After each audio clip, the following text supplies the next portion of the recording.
Ari Barroso.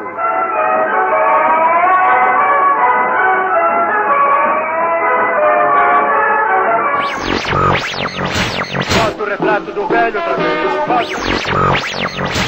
Somos as cantoras do rádio.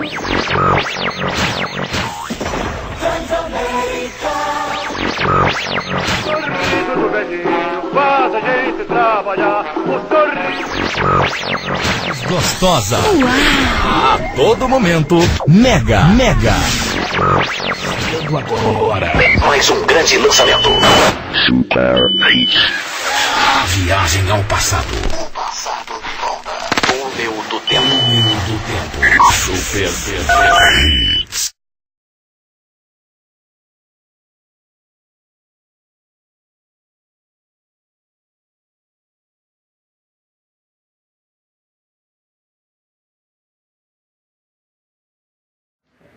O rádio em Pinhal foi fundado em 1947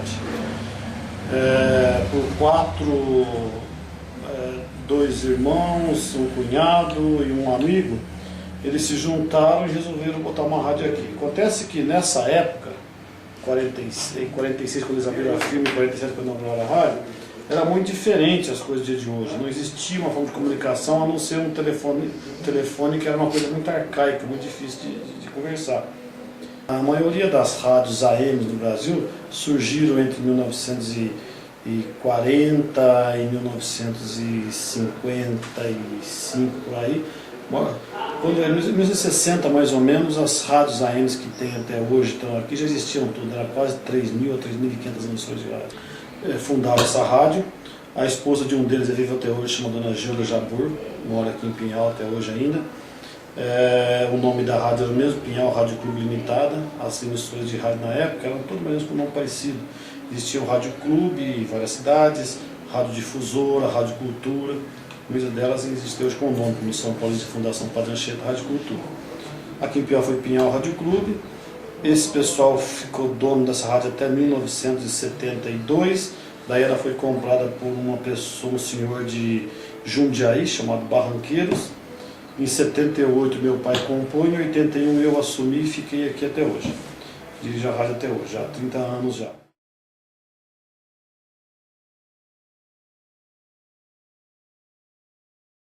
Quando ela foi inaugurada em 47, até a certa introdução em 88, era o único veículo de comunicação que tinha.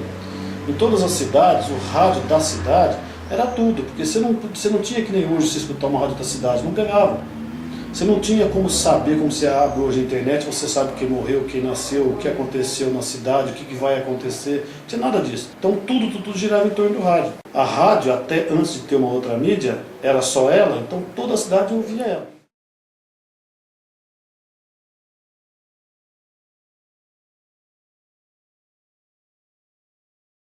Era muito difícil. Até hoje tem dificuldades. Hoje os equipamentos são mais descartáveis, então quando quebra, troca, joga fora. Antigamente não, o equipamento era feito para durar. Durava muito tempo, mas no Brasil não tinha indústria eletrônica, então tudo vinha de fora. Então usava equipamento valvulado, que hoje é transistorizado, hoje é tudo informatizado. Então o equipamento vinha de fora, os técnicos não tinha muita gente que entendia. Então realmente era muito difícil e muito caro também.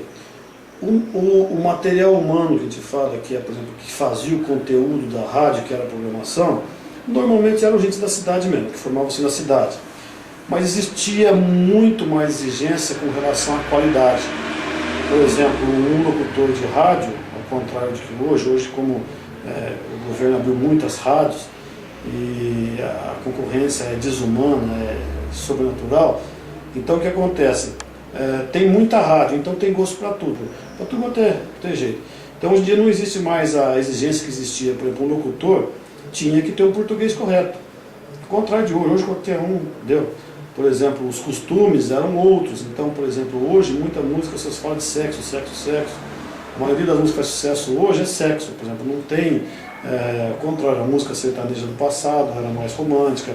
A música popular também, existia música de protesto, música política. Hoje não tem nada disso. Então hoje é fácil se arrumar um locutor para rádio. Qualquer menino que está aí, ele está na frente, está fazendo a sua rádio na web, onde que é lugar e tal, ele está falando, está mandando o teu recado. Antigamente existia mais exigência nisso, então quem ouvia rádio, ouvia alguma coisa de mais qualidade e, consequentemente, ele agregava mais valor numa transmissão de rádio.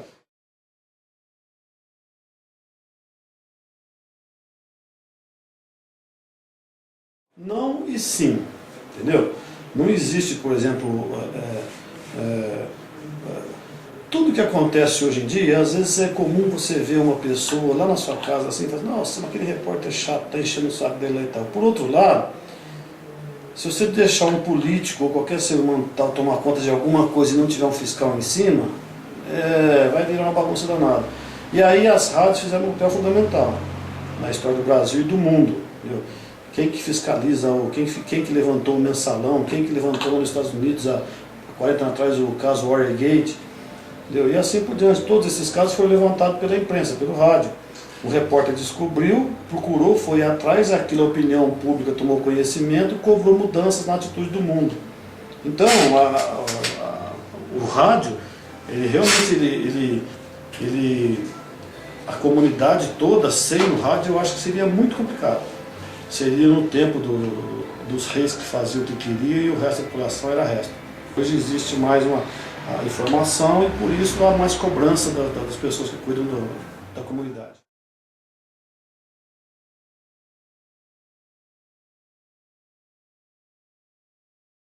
E lá em 1920 e pouco começaram a se explorar comercialmente as rádios.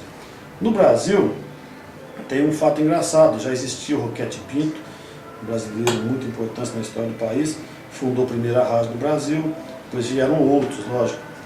E as primeiras transmissões de rádio do Brasil, não sabia o que fazia, então eu tocava música, trabalhava meia hora por dia, falava alguma coisinha tá lá, mas nada de importante, tinha gente que declamava poesia, não sabia o que fazer com o rádio. E o tempo foi passando, quando foi na Revolução de 32, aí o rádio começou a dar notícias, e acharam interessante que a comunidade passou a interagir junto com as emissoras de rádio e tal, e achou que era interessante. Tem um fato, você perguntou sobre o faturamento de rádio, como é que ela vive. No Brasil teve um fato interessante, não sei precisar a época, mas isso lá no comecinho dos anos 30, o Getúlio Vargas, que era o presidente da República, ele entrou mais ou menos nessa época aí, tinha uma rádio no Rio de Janeiro que ia fazer uma transmissão fantástica, que era uma transmissão externa. Isso não fazia, você só fazia com o microfone na frente do transmissor e falava ali. E esse cara de rádio fez um estúdio dentro de um aeroporto, de algum lugar lá no Rio de Janeiro, numa rua de comércio no Rio de Janeiro. A rádio acho que era em cima do prédio, ele puxou o microfone lá na rua, quando o presidente passou, aí ele conversou com o presidente e o presidente da República, o repórter perguntou alguma coisa para ele que eu não lembro bem agora, mas onde é que ele ia, o que ele estava fazendo, e ele falou, eu estou indo na casa ali na frente comprar um chapéu, que é o melhor chapéu que tem. Então, segundo as histórias aí tal, é a primeira propaganda que foi feita no rádio brasileiro. O presidente da República falou que ia comprar um chapéu que era o melhor chapéu que tinha. Isso se tornou uma marca no meio do rádio brasileiro, que começaram a perceber. Por quê? Depois que o presidente falou isso, e muitas pessoas ouviram no Rio de Janeiro, muitas pessoas foram comprar o chapéu naquela loja que era o chapéu que o presidente usava. Então foi uma propaganda. E aí começou-se então a faturar e a vender espaço publicitário, que é o que a gente faz hoje em dia. Com exceção das emissoras ditas educativas, que são mantidas pelos governos, as outras são particulares, ela tem que vender espaço publicitário para poder viver.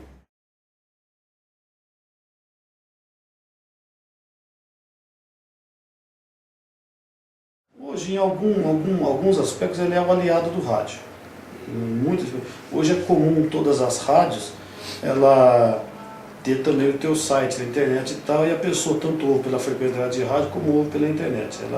Ela tornou um aliado. Hoje, para uma emissora de rádio que só pegava aqui em Pinhal, hoje ela pega no mundo todo. Você entra no site www.pinhalradio.com.br ou, por exemplo, o site da televisão www.pinhal.tv. É comum você entrar no site, no Google Analytics, que é o que manda informação para a gente de acesso da televisão nossa. É comum no acesso nosso da televisão, você vê diariamente 8, 10 países, gente acessando.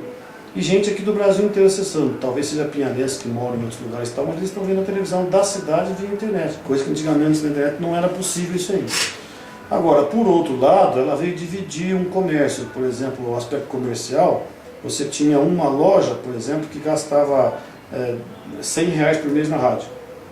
Aí veio a FM, ela não passou a gastar R$100 na AM, R$100 na FM, ela dividiu. Passou a gastar 50 na AM, 50 na FM. Aí hoje vem a internet, vai tirar uma fatia também, então já divide mais uma vez. 30 para a rádio, 30 para a FM, 30 para a internet. Então no aspecto comercial ela veio dividir o fator do bolo comercial. Entendeu? Mas com relação à transmissão, é um som fantástico, é um aliado para o rádio, sem sombra de dúvidas. E eu tenho inclusive dúvidas ainda que o rádio vai continuar no formato que existe hoje, através de transmissão de ondas hertzianas, que é o que foi inventado pelo Marconi. A tendência é ela toda passar para a informatização e acabar o rádio como é hoje, a gente conhece.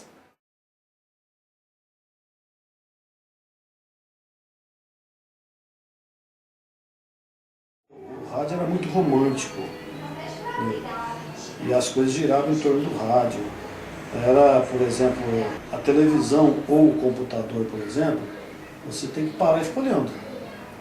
Não tem jeito de você assistir televisão sem ficar olhando ela. E nem jeito de ficar no computador sem ficar olhando ele. O rádio, por sua vez, ele é um companheiro fantástico. Você está dirigindo no carro, o rádio está ligado. Tinha um logotipo de uma emissora de rádio, não era aqui de Pinhal, não lembro de onde era tal, mas era engraçado que era um empregado rural, com a enxadinha capinando no pé de café, e o radinho pendurado no pé de café. Então o cara está capinando lá na roça, ele está lá, e o radinho é companheiro dele, está conversando com ele, está tocando música para ele. Então, isso aí está se perdendo um pouco, porque essas outras mídias, você tem que parar para assistir, parar para ver. Por exemplo, você fala assim, mas tudo bem, mas o celular traz tudo para você hoje, traz, mas você tem que parar e ficar com ele também. E o rádio não, o rádio te acompanha onde você vai sem você ter que se dedicar para ele. Entendeu? E era muito mais romântico, porque, por exemplo, você imagina, diga um cantor da tua geração, por exemplo, de hoje aqui, não sei, Jorge Mateus, imagina se ele fizesse as músicas dele e cantasse lá na faculdade dele e não tivesse um rádio, uma televisão para mostrar isso para ninguém. Não, ninguém, eles estavam lá até hoje cantando a musiquinha deles lá e tal, lá dentro do barzinho deles lá. Então a importância do rádio está aí, entendeu? Nenhum artista do mundo estava aí, seria o que é hoje estava aí, se não tivesse um rádio, televisão para levar a música dele, ele ficaria dentro da casa dele só cantando. Ninguém mais conheceria ele.